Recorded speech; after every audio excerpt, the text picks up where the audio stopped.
খালি 2 আঙ্গুল মোটা হইলে হইব না, 5টা আঙ্গুল সমানভাবে গ্রোথ হলে গ্রিপ ভালো হবে। স্বাস্থ্য প্রশাসনের সর্বত্র অ্যাডভাইজার আর সচিব আর 1-2জন ডিজি বাদ দিয়ে সর্বত্রই আওয়ামী লীগের প্রেতাত্মারা বসে আছে। ভালো চিকিৎসা চাইতে হইলে ভালো একটা টিম লাগবে, ভালো একটা টিম থাকতে হইলে ভালো যেমন ডাক্তার লাগবে, ভালো যেমন আমার ফার্মাসিস্ট লাগবে, ভালো টেকনিশিয়ান লাগবে, ভালো নার্স লাগবে, ভালো ক্লিনার লাগবে এবং টেকনোলজিস্ট তো লাগবে ডিফারেন্ট ট্রেডের।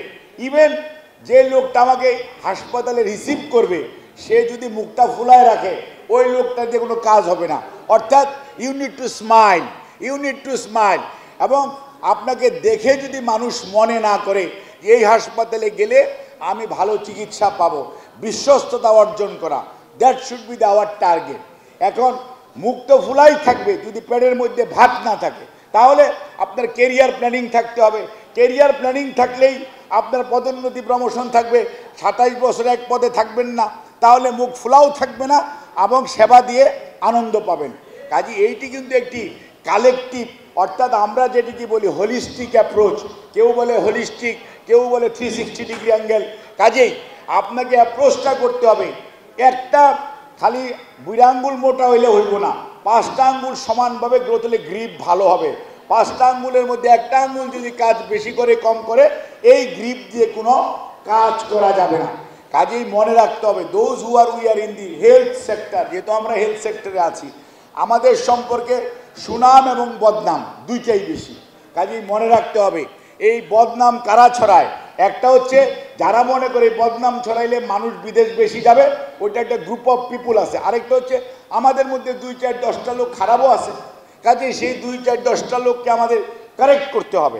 শিয়া বাটার ও ভিটামিন ই সমৃদ্ধ lily glam beauty soap. Lily, always beautiful.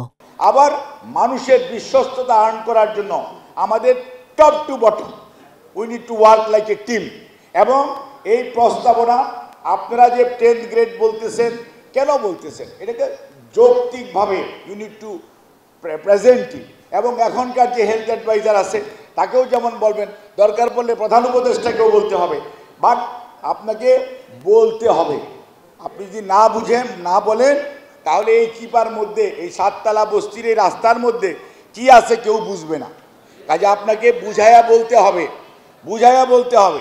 তা নইলে আমরা কিন্তু সত্যিকার অর্থে চিৎকার পারবো, সময় চলে যাবে, কাজ হবে না। আর আপনাদের এই দাবি যদি এখন থেকেই চলতে থাকে তাহলেই মনে রাখেন এই দেশে আপনাদের 10th গ্রেডও হবে, আপনি আপনার বেতন পাবেন। ডাক্তারের ক্ষতি কি? আপনি আপনার বেতন পাবেন, সচিবের ক্ষতি কি?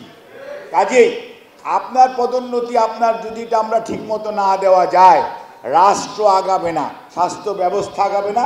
আর না আগাইলে মানুষ বিদেশে যাবে বা কোটি কোটি ডলার বিদেশে পাচার হবে, চলে যাবে, দেশের ক্ষতি হবে। কাজেই আমাদের বুঝতে হবে কোন জায়গায় ইনভেস্ট করলে দেশের লাভ, মানুষের লাভ এবং সত্যিকার অর্থে দেশ সামনের দিকে এগোবে। আজকে যে আন্দোলন জুলাই আগস্টে হয়েছে, সেই আন্দোলনে আপনাদের টেকনোলজিস্ট মারা যায় নাই, এই যে এখানে বসে রয়েছে তার মধ্যে একটা টেকনোলজিস্ট মারা গেছে। হজরত আলী তো আগেই মারা গেছে, আল্লাহ ওরে বেহেশতে রেখ, ও প্রেসিডেন্ট ছিল আপনাদের। তারপরে মনে করেন এই বিপ্লব বলেন, তুষার বলেন, তারপর এরা জেলখানায় যায় নাই, এরা জেল খাটতে হয় নাই। আপনারা সবাই পালায় বেড়ান নাই, মামলা নিয়ে ঘুরেন নাই, এখনও ঘুরতেছেন না, এখনও এই বিপ্লবের চাকরি নাই, এখনও বিপ্লবের চাকরি নাই। এখনও তারা বলে আপনি কাগজ দেন। আরে বেটা 2013 সনের 20 অক্টোবর, ডেটটা হলো 2013 20 অক্টোবর চীন বাংলা সম্মেলন কেন্দ্রে পেশাজীবী সমাবেশ ছিল, সেইখান থেকে এদেরকে গ্রেফতার করা হয়েছিল। তখন ওই তৎকালীন, আমি নাম নিতে চাই না, সেই পুলিশের কর্মকর্তার, ও বেটারা বলছিল করতে দিবে না। যা হয়েছিল আপনারা দেখছেন, বেগম খালেদা জিয়া সেখানে প্রধান অতিথি ছিলেন, আপনারা সবাই উপস্থিত ছিলেন। কাজেই সেখানে তুমি যখন সাসপেন্ড করছিলা তখন কি এত জিজ্ঞেস করছিলা আপনাকে সাসপেন্ড করা কেন হবে না? আপনি কোনো এক্সপ্লেনেশন কল করছিলা? আজকে চাকরি রিইনস্টিটের সময় বলো কেন করা হয়েছিল এগুলো বলেন। আপনি কেন করছিলেন? এখন দয়া করে তাড়াতাড়ি করে রিইনস্টিট করেন। ওই সময় তো বৈষম্য করছেন।